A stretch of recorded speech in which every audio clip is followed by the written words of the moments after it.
Welcome back to The Bright Side. Macy here, the Bright Side Girl, and today we're doing a summer unhaul. Unlike my other unhaul videos, I'm actually going to only be unhauling things that I have read part of the series of, or DNF'd. Usually when I do an unhaul, I actually unhaul things from my TBR shelves because I have way more TBR books than I have physical reads.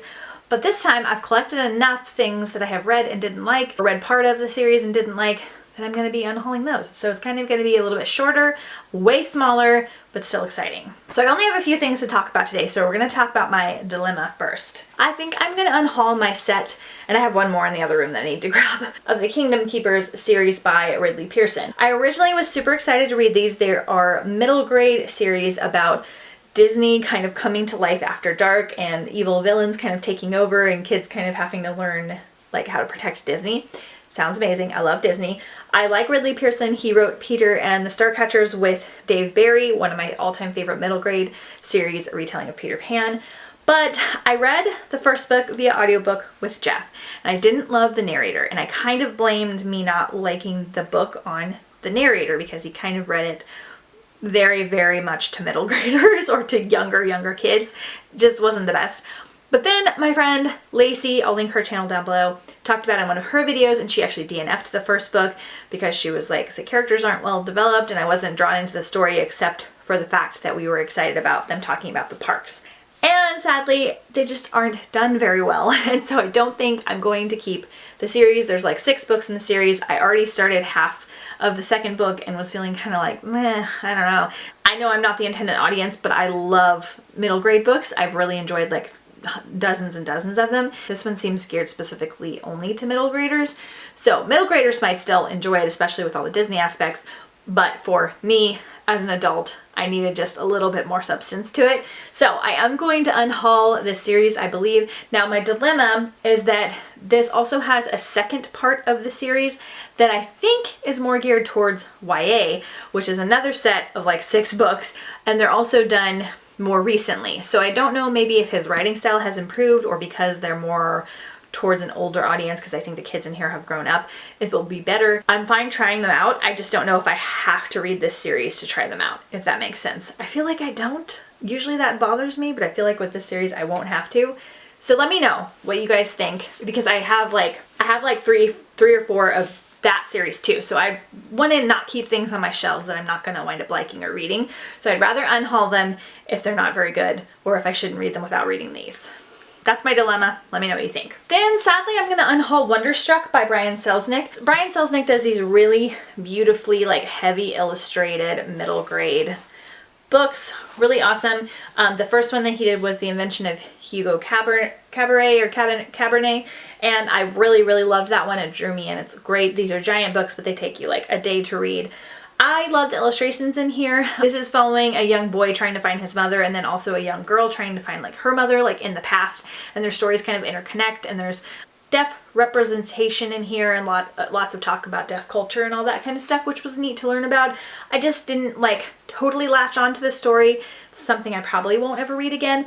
I'm a little torn on this one too, because I know he has got a couple other books and he might be one of those authors that I kind of just want to keep his collection.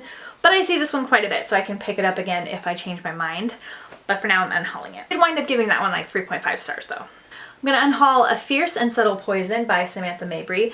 This one was really interesting. It was set in, I think, San Juan, Puerto Rico, and it's about a young guy, and I think he's from America, that comes there with his dad, and they have like a project to work on, and he kind of like seduces all the ladies in the land, and there's this mysterious story about this green-faced girl that like curses the town or the girls or whatever, and there's like a whole thing with like plants in here, which is why I wanted to get it, because there's this like poisonous plant side to it. I'm doing a bad job describing this. It was interesting and enjoyable while I read it, but it again didn't really stick with me, and it's something that I don't think I will ever read again, or even want to talk about again where I would need to hold the book up. So I'm gonna unhaul this one, or maybe give it to a friend that would like it more. Then I have some recent reads that I'm going to unhaul. So I'm gonna unhaul Damsel by Elena K. Arnold. I actually DNF'd this one during the reading rush, which my vlogs should be up. I'll link them up here in the cards if you guys want to check them out.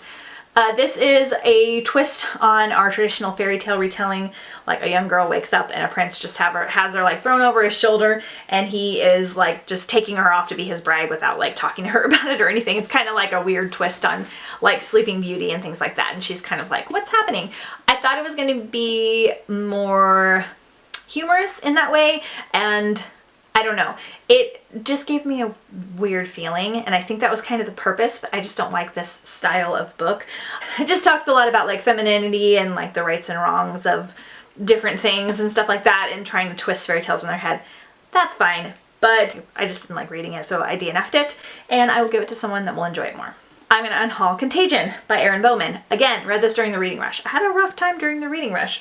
This is a sci-fi book about a team that goes to research a certain planet after there has been a distress call and on a drill site. And they go and then they find all this like creepy stuff, and you can kind of guess by the title what happens.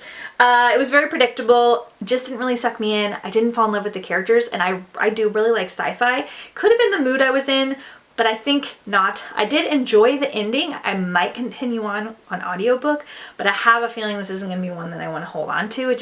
I'm trying to not keep things that I don't really enjoy. Like, it doesn't have to be like a 5-star read, but I want to have something that I have kind of fond memories of, and this one was just kind of like, meh, okay. So, passing on. And then lastly, I think I'm going to unhaul The 13th Princess by Diana Zaller. This is a retelling of 12 Dancing Princesses. I currently have DNF'd this one. I only have like 80 pages left. I might finish it. This is a middle grade retelling of the 12 Dancing Princesses. And it was fine, and it's cute, and I think if you're middle grade, you'll probably really enjoy it. It just didn't suck me in enough like other ones have, and so I think I'm just gonna unhaul it. So that's it. Those are the things I'm unhauling that I have not liked that much or DNF. Nothing I hated, just things that I was kind of like, I don't know. So let me know if you guys have unhauled anything recently. I will still do my giant unhaul at the end of the year because I have hauled a bunch of things. But this kind of helps get rid of things, especially when it's a series that I haven't even read yet. So it kind of helps me just take a bunch of things off my shelf and clear it up for things that I'll love. So thank you guys so much for watching. See you guys next time on The Bright Side.